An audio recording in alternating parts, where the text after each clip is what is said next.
Bismillahirrahmanirrahim.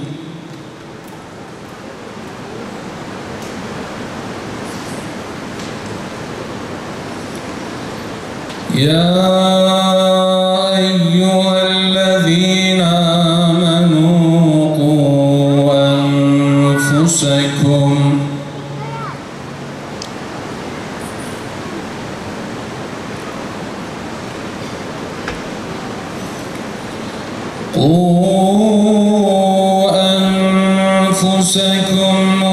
وأهليكم نارا وقودها الناس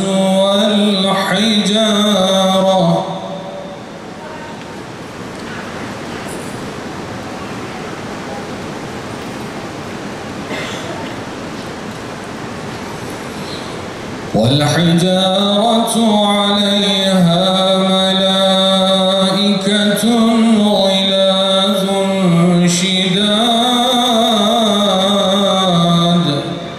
Sevgili Peygamberimiz Aleyhisselatü Vesselam'ın doğumunun 1500. yılı münasebetiyle Mevlid-i Nebi Haftası programımıza hepiniz hoş geldiniz, sefalar getirdiniz.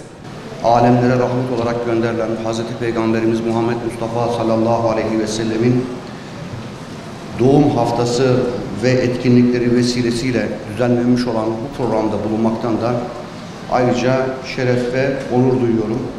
Bekliyoruz, yıllardır değilmiş, hala demeye devam ediyoruz. Hazreti Peygamber Mekke'de de Medine'de fakir bir insan değildir, yanlış anlaşılmasın. Başka bir şey söylemeye çalışıyorum. Evlerine yemek getirmişler. Eve yemek gelince Fatıma radıyallahu anh'a Ali, babamı da çağırsak mı? Evimize yememiştir muhtemelen. Çok dikkat etmez çünkü insanın karnını doyurmaya birkaç lokma yeter diye bakar. Allah'ın Resulü aleyhissalatü vesselam çağırın buyurmuş. Ebu Davud rivayetidir. Ya Resulallah, evimizde ziyafet var, teşrif eder misiniz? Geleyim buyurmuş. Zaten daveti reddetmez helal ve meşru alanda gelmiş Ali ile birlikte sofra yerde Hazreti Peygamber'in gözü duvarda Fatıma annemizin astığı bir süs kumaşına takılmış.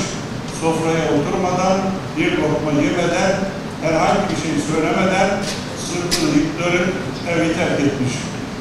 Ali peşinden koşmuş. Ya Resulallah, bir şey mi oldu? Aklınıza bir şey mi geldi?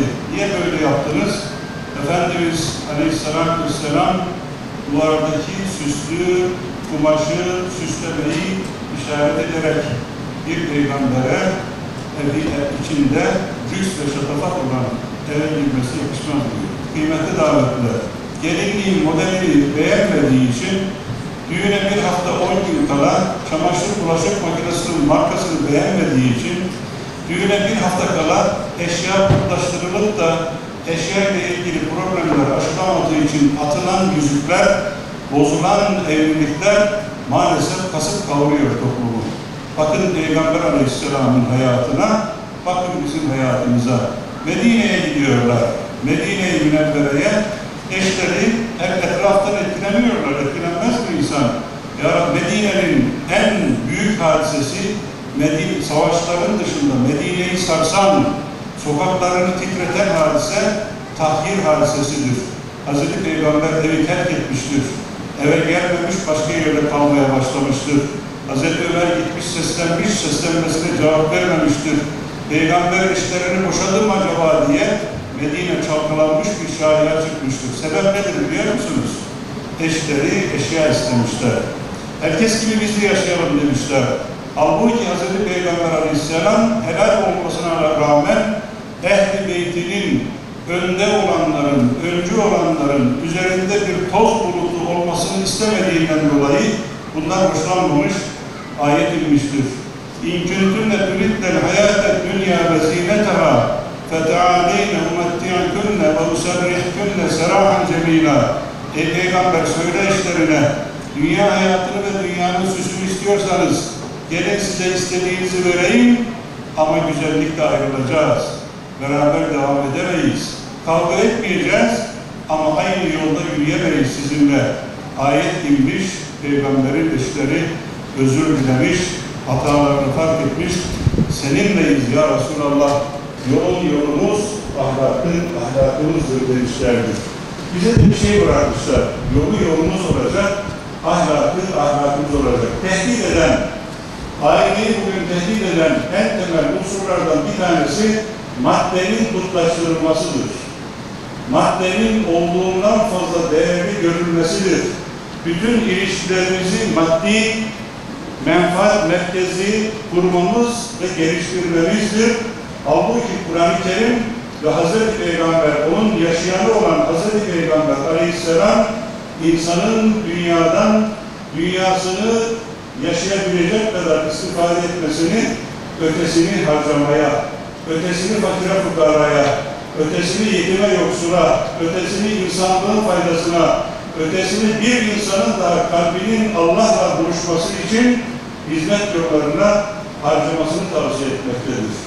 Maddeyi kutlaştırmak tehlikelerden bir tanesidir. Neden aile? Bu sene aile yılıydı. Tehlike büyük olunca önümüzdeki 10 yılda aile yılı olarak ilan edildi. Çünkü bütün rakamlar ailenin tehdit altında olduğunu haykırıyor bize. Aileyi sadece nüfus üzerinden okumak çok doğru bir okuma olmayabilir. Ama bize bir fikir versin diye birkaç rakamı paylaşayım sizinle. Bizim nüfus artış hızımız 1.48 Türkiye ortalaması. Allah Urfalılardan razı olsun. Onlarda 3'le birazcık yükseltiyor bizi. Onlarda da 15 sene önce %7 idi. Hızlı bir düşüşte orada bile %3'e düşmüş. 1.48 2100'lü yıllarda Birleşmiş Milletler tahminine göre böyle giderse Türkiye'nin toplam nüfusu 38 milyon, TÜİK tahminlerine göre 55 milyon civarında olacak.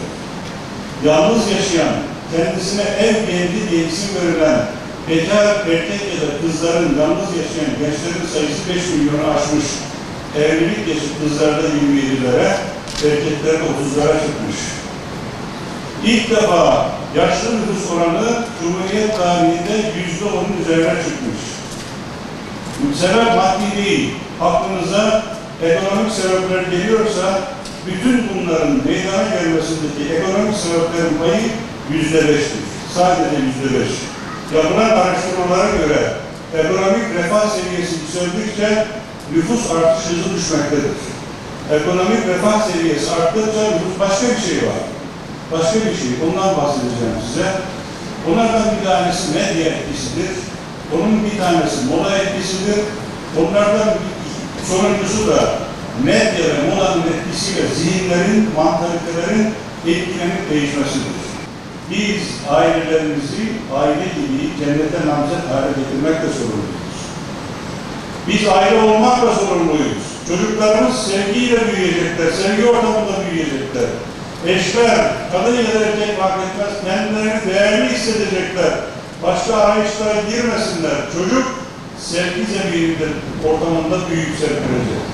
Sevgisiz kalan çocuklar bağımlılıkların esiri oluyorlar. Bir Türk insanı ortalama günde 7 saat 52 dakika internette vakit geçiriyormuş.